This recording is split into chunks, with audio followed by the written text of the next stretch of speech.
Voilà, je suis ravi de retrouver nos camarades Delcy, Arlette Chabot, Michel Field et toute la joyeuse bande avec Magali Lunel. Bonjour Gilles Kepel, vous êtes Bonjour. l'auteur de Passion arabe, un essai dont on parle énormément actuellement et vous êtes probablement l'un des meilleurs spécialistes donc de la région. Est-ce que vous considérez qu'il y a une sorte de recul ce matin et pour quelles raisons? Effectivement, on n'y va pas bille en tête et fleurs au fusil comme c'était le cas encore au Il y a début de la 48 semaine. heures, ouais. Absolument. Oui. Quoique, moi, j'ai assisté à la conférence du président à l'Élysée, j'ai quand même été très Avec attentif les au diplomates. fait. Oui. J'étais très attentif au fait qu'il a annoncé que l'action, si action il y aurait, n'aurait lieu qu'une fois que le rapport des inspecteurs serait remis. Donc tout le monde a commenté à ce moment-là, on y va, ça y est, les radios. Il a employé le mot de punition. Oui. Donc on croyait que l'accord avait été déjà passé avec les Américains, avec les Anglais, et qu'au fond, ils prenaient des précautions oratoires. Or, visiblement, maintenant, après le refus anglais de ce matin, enfin de la nuit dernière, on est dans une situation totalement nouvelle. Oui, complètement nouvelle, parce que les alliés sont décontenancés, ils ne sont pas dans le même tempo. En Angleterre, il y a une très forte réaction contre toute action en Syrie, à cause des conséquences de l'Irak, si vous voulez, le sentiment que les Anglais, les députés et autres, et la population, se sont fait, si vous me pardonnez l'expression, avoir par les services secrets britanniques à l'époque de Tony Blair et qui sont allés en Irak sur des indications qui étaient délibérément mensongères. Donc il y a cette Déjà, à méfiance. l'époque, l'opinion publique britannique était contre, et Tony Blair y a été par solidarité traditionnelle avec l'Amérique. Donc ça n'aide pas. Ouais. Aux États-Unis, les sondages sont massivement opposés à l'intervention et Obama a construit toute sa popularité, une partie de sa réélection, sur le thème Bringing the boys back home, on ramène les soldats à la maison. Et là, maintenant, il est dans une logique où il est à contre-emploi, d'une certaine façon. Et c'est assez compliqué à gérer pour lui.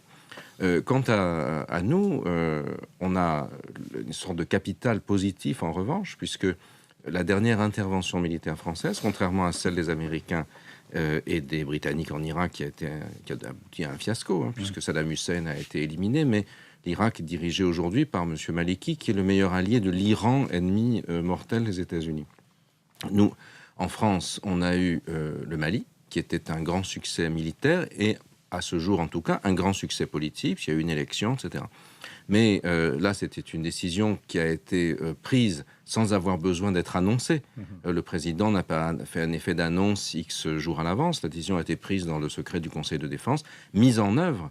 Ensuite, elle s'est déroulée. J'ai plein de questions à vous poser. S'il y a recul en dehors de la pression des opinions publiques et du Parlement britannique, est-ce que c'est parce qu'en arrière-fond de cette situation, il y a les Russes? Et on a vu des images quand même assez frappantes à la télévision où c'était pas simplement une protestation de Poutine, mais c'est, les rapports Poutine-Obama sont très mauvais, et on a vu carrément des bateaux de l'armée russe partir vers le Golfe, ou se rapprocher.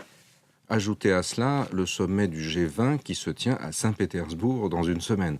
Donc on voit mal les principaux dirigeants de la planète Aller à ce sommet, échanger des toasts alors que leurs soldats, par personne interposée, se battent, si vous voulez.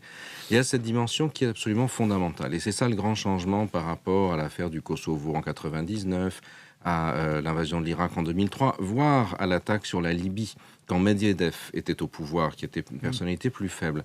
Ce qu'on a aujourd'hui, c'est un Poutine qui est en pleine réaffirmation de la puissance russe. Moi, je m'en suis rendu compte au mois de juin, j'étais à un forum à Saint-Pétersbourg, pas le même, et les Russes distribuaient aux participants des cartes de l'ancienne URSS. Non pas qu'ils regrettaient le système soviétique, mais ça marquait bien les limites de l'influence russe à sa grande période, qui était aujourd'hui le désir. Pardonnez-moi, mais on voit bien ce rapport de force qui est très compliqué, mais d'une certaine manière, je ne vois pas, enfin, vous allez me dire que j'ai peut-être tort, je ne vois pas comment Obama, après ce qu'il a dit, peut ne pas choisir d'y aller seul. Et faire quoi? Alors, avec quel risque d'embrasement? C'est la grande question. Donc, s'il fait rien, c'est pire que tout, enfin pour lui, politiquement. Oui, tout à fait. Alors, quand on sait, pour terminer sur les Russes, et ceci va expliquer cela, que la Russie, aujourd'hui, c'est la plus grande gazomonarchie, pétromonarchie, donc le plus producteur et exploiteur de gaz du monde. Que Poutine a 600 milliards de dollars en cash, dont il peut faire ce qu'il veut. Et aujourd'hui, dans un monde où l'Occident n'a plus de liquidité, où nous vendons nos ambassades, etc., c'est évidemment un enjeu absolument fondamental. Et la Russie est qui peut apporter son soutien financier à des régimes comme par exemple l'Égypte, qui est totalement chaotique. Pourquoi pas Bachar al-Assad? Bachar al-Assad, il le fait abondamment. Et l'Égypte, effectivement, ce qui est tout à fait extraordinaire aujourd'hui, les États-Unis qui ont tellement investi sur l'Égypte n'y ont plus aucun ami. Le régime actuel, donc dont l'homme fort est le général Sisi, on dit que le général Sisi ne veut plus prendre Obama au téléphone. Les Américains versent 1,3 milliard de dollars chaque année à l'Égypte d'aide militaire, mais l'Arabie saoudite et les autres, par haine des frères musulmans, vous allez voir l'enjeu très important, c'est le clivage à l'intérieur du monde sunnite qui se produit aujourd'hui, ont mis 12 milliards de dollars, c'est-à-dire près de 10 fois plus, sur le général Sisi. J'ai encore plein de questions à vous poser, c'est important. Est-ce qu'il y a un vrai risque pour vous, justement, qui parcourez dans Passion arabe cette région, d'embrasement? C'est-à-dire, imaginons, il frappe. Est-ce que tout ça peut dégénérer vers le Liban, vers Israël ou pas du tout? Et deuxième question, si la frappe est simplement chirurgicale, précise et d'une certaine manière un peu inoffensive, car elle ne serait que symbolique, est-ce que Bachar al-Assad ne va pas en ressortir comme le triomphateur de l'impérialisme américain? Bien sûr. Alors, il y a deux questions, donc l'embrasement et le renforcement de Bachar al-Assad. Sur l'embrasement, pour le Liban, c'est déjà fait, puisque la semaine dernière, il y a eu la plus grosse mosquée sunnite salafiste, donc ceux qui soutiennent dans la révolution syrienne les groupes salafistes les plus radicaux. À Tripoli, c'est une mosquée que j'ai visitée, je la raconte en détail dans Passion arabe, j'étais à la prière du vendredi, j'ai longuement interviewé l'imam qui a passé 20 ans en Allemagne et qui a été expulsé pour prônes incendiaires, donc qui a fait un sermon appelant à la mort d'Assad, la mort des Iraniens, etc. Donc un bout de feu particulièrement excité. Et donc cette mosquée a sauté à l'heure de la prière du vendredi, c'est un énorme tabou en islam, mosquée sunnite, et tous les regards se tournent évidemment vers les réseaux pro-Bachar, que ce soit le Hezbollah ou d'autres. Donc le Liban est déjà, si vous voulez, entraîné là-dedans, mais à la limite, et c'est triste à dire, le Liban est malheureusement habitué à servir de chambre de compensation. Israël. Voilà, Israël, pas encore. Et Israël, évidemment, là, c'est un autre morceau. On a vu les images, on a vu les tanks, on a vu les missiles antimissiles, tout ça s'est approché des frontières. On est presque, je dis pas dans un état de guerre, mais enfin dans un état de haute tension. D'alerte, voilà, d'alerte. Les masques à gaz sont distribués dans les bureaux de poste. Mais c'est réel ou pas, le risque? Tous les acteurs du Moyen-Orient, les gros acteurs, ont intérêt, d'une certaine manière, à taper sur Israël ou à menacer Israël parce que ça fait monter les prix. Quand l'Iran est embêté sur son nucléaire, qu'est-ce qu'il fait? Il instrumentalise le Hezbollah et le Hamas, qui envoient des missiles qui étaient arrivés à Gaza en pièces détachées par les tunnels entre Gaza et l'Égypte, pour tirer sur Israël. Et à partir de ce moment-là, on prend davantage... Plus je vous écoute, plus j'ai l'impression qu'on a intérêt à rien faire parce que c'est trop dangereux.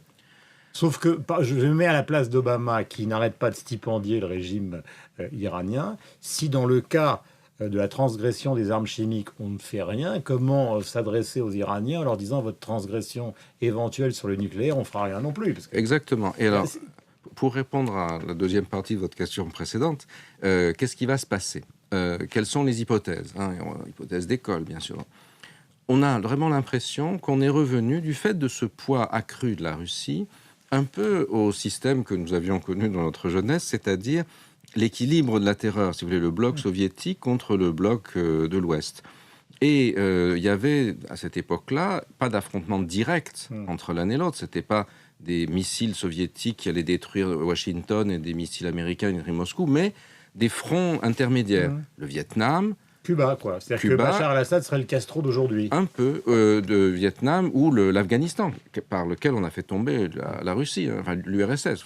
Quand on parle de 1989, tout le monde pense à la chute du mur, mais elle n'aurait pas eu lieu si le 15 février 1989, l'armée rouge n'avait pas dû quitter défaite l'Afghanistan. Mais pour Obama aujourd'hui, cette avancée et ne rien faire, c'est juste impossible.